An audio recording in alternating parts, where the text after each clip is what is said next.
Saya persilakan.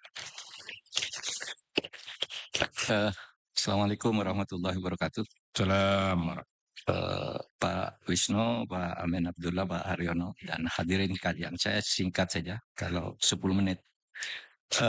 Pertama gini, saya ini mungkin salah tepat ya ketika diletakkan pada sesi kedua. Harusnya dulu saya masuk yang angkatan pertama tuh, bicara demokrasi dan praktek hukum dan etika penyelenggaraan negara. Tapi ini masuk ke pendidikan dan sosial. Tapi baik, saya akan merefleksikan saja dari pengalaman saya. Jadi kerapuhan etika ini sebenarnya yang paling menyolok sudah terjadi sejak zaman era Orde Baru, yang kemudian kerapuhan etika itu melahirkan KKN gitu. Nah, era reformasi kita mau memperbarui sebenarnya, sehingga era reformasi itu kita mengeluarkan TAP MPR nomor 6 tahun 2001 tentang etika kehidupan berbangsa. Tetapi kerapuhan etika itu muncul lagi karena ternyata KKN makin banyak. Kita tahu KKN itu kualitatif dan kuantitatif sekarang jauh lebih banyak dari Orde Baru, vertikal horizontal. Terjadi flexing, pamer kemewahan. Bayangkan Anda ada seorang Kakanwil pajak di 2 provinsi itu diberitakan punya jet pribadi, private jet yang di Jogja itu, sama Makassar itu. Sampai diberhentikan. Itu dari mana gitu? Yang begitu tuh kan pamer kemewahan seperti itu, hedon. Ikut suka-sukanya.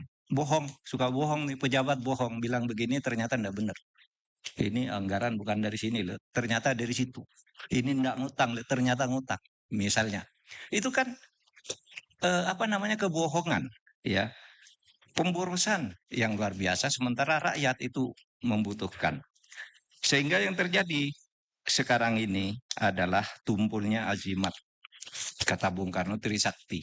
Kedaulatan politik kita ya daulat secara resmi, tetapi secara substansi tidak. Terkadang didikte oleh orang luar juga. Didikte oleh ambisi-ambisi pribadi kita juga. Kemandirian di bidang ekonomi, ya pertumbuhan ekonomi bagus naik, tetapi seberapa besar itu bisa dipertanggungjawabkan perolehan modal dan penghasilan, pembagian hasil misalnya, pun nilai-nilai budaya kita runtuh. Jadi saudara, bagi saya etika itu sederhana, melakukan kebaikan bukan karena kewajiban hukum, melakukan kebaikan bukan karena kewajiban hukum, tapi juga sering melakukan kejelekan dengan menggunakan hukum sebagai alasan sehingga tampak benar. Mari kita lihat nih, Pak Habibie itu melakukan kebaikan bukan karena hukum. Misalnya begitu beliau terpilih sebagai presiden menggantikan Pak Harto, apa yang diumumkan pertama?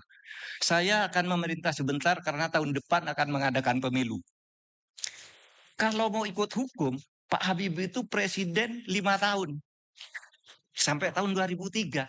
Tapi dia punya etika. Wah, ini saya menggantikan pemerintah yang dianggap rusak, maka saya hanya akan mengantarkan pemilu. Diadakan pemilu. Dia hanya memerintah sampai bulan Oktober. Sesudah Oktober, dia pertanggungjawabannya tidak diterima oleh MPR. Dia menyatakan saya tidak mau menjadi calon presiden.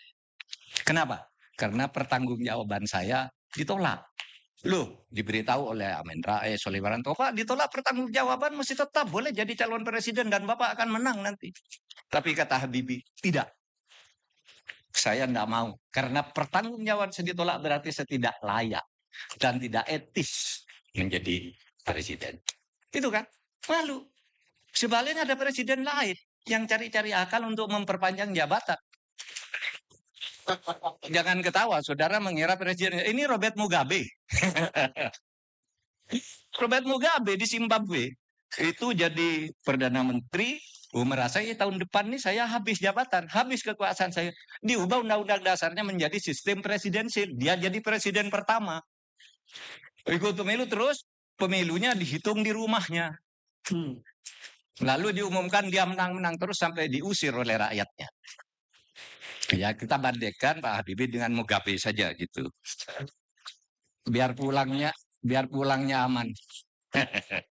Baik, berikutnya. Ini.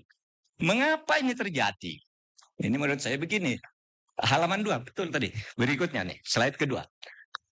Karena Pancasila itu hanya ditakuti sebagai dasar negara, bukan selain dasar negara. Jadi ideologi Pancasila itu mempunyai beberapa fungsi. Satu, fungsi sebagai dasar negara. Yang kedua, fungsi selain dasar negara. Apa fungsi dasar negara itu? Ya, melahirkan hukum-hukum konstitusi. Tuh, undang-undang dasar, TAP MPR, undang-undang itu dasar negara. Tuh, terjemahan dari dasar negara itu hukum. Kalau hukum itu mengikatnya dipaksa. Anda melanggar, saya sikat. Anda tidak patuh, saya sikat. Gitu. Dan sanksinya heteronom. Dipaksa oleh aparat penegak hukum. Tapi Pancasila selain sebagai dasar negara itu apa? Misalnya Pancasila sebagai pemersatu bangsa.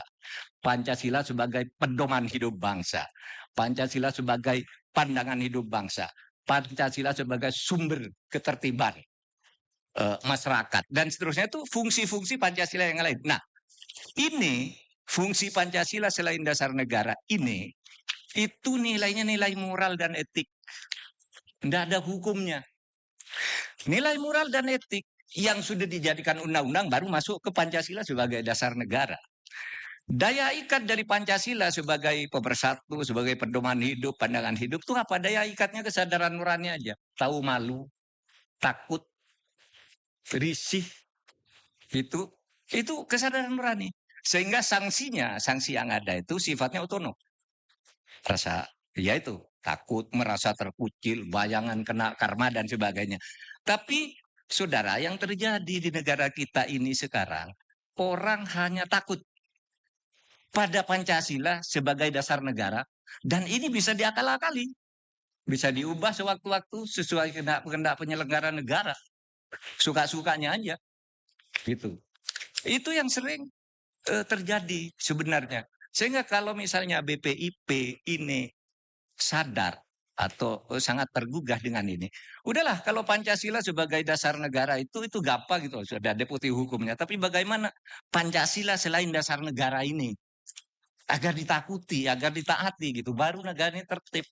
Seperti dulu zaman-zaman awal-awal kemerdekaan sampai tahun 60-an gitu kan, etika para penyelenggara negara ya lumayan bagus lah, lumayan bagus. Para pemimpin kita memberi contoh, tidak suka mengakal-akali. Kalau ingin sesuatu, hukumnya yang diubah. Kalau dikritik orang, dikejar dengan buzzer. Nah itu yang sekarang kita kehilangan nilai-nilai etik, sehingga negara ini berada dalam keadaan tidak sedang baik-baik aja. Ya, nah saudara, halaman berikutnya, yang ketiga. Nah kalau bicara pendidikan, oke, saya juga melihat nih, pendidikan itu kan kalau di dalam undang-undang dasar kita itu, pendidikan itu kan untuk mencerdaskan kehidupan. Bukan mencerdaskan otak. Iya kan? Di alinea 4, untuk mencerdaskan kehidupan bangsa. Bukan untuk mencerdaskan otak rakyat Indonesia. Kehidupan. Kehidupan itu ada intelektualitas, otak. Lalu ada moralitas, watak. Nah itulah sebabnya di dalam pasal 31 disebut pendidikan itu untuk menciptakan kehidupan, juga diletakkan di watak lebih dulu nih, meningkatkan iman dan takwa untuk mencerdaskan kehidupan bangsa. Apakah ini ada di lembaga pendidikan kita digawap dengan serius? Yang digarap dengan serius yang kedua, memajukan iptek dengan menjunjung tinggi nilai agama dan persatuan bangsa untuk kehidupan peradaban dan kesejahteraan. Ini bunyi pasal 31 ayat 5. Tekanannya sekarang ini ke iptek bukan ke imtak. Maka nilai-nilai etis dari mereka sesudah keluar itu tidak banyak. Sehingga kalau saya sebagai ahli hukum bersengketa dengan Mas Garin Nugroho, saya bisa cari dalil hukum bahwa Mas Garin itu salah. Saya benar. Tapi kalau saya dibayar, disuap, saya bisa katakan saya yang salah, Mas Garin yang benar. Itu etik. Kalau hukum itu gampang kok dimain-mainkan. Coba Untuk mengubah undang-undang dasar itu harus diajukan oleh sepertiga orang, lalu debat, lalu di sidang plenokan, seperti 2/3 anggota MPR hadir, lalu diputuskan dalam sebuah sidang pleno yang di voting misalnya. Nah itu kan perlu waktu berbulan-bulan. Tapi kalau orang nakal bisa. Besok undang-undang dasar pagi diusulkan oleh sepertiga, siang dibahas oleh 2/3, sore diubah undang-undang dasar. Bisa. Tidak melanggar hukum. Bisa jadi. Dan itu hampir terjadi. Saya dihubungi untuk itu. Ini kan pelanggaran etik. Benar secara hukum. Saya katakan etika itu ya tidak melanggar hukum, tapi melanggar kepantasan, melanggar kebaikan. Nah, oleh sebab itu, maka yang terakhir, udah habis. Udah, kita bikin sekarang terserah nanti diskusi ini. Kalau saya keliru masuk, karena saya orang hukum dan orang politik, ternyata masuk ke pendidikan dan misalnya kan fokus grup discussion ini kan nanti bisa dipilah-pilah kan oleh BPIP. Oh Pak Mahfud ini salah masuk, letakkan di sana nih idenya misalnya.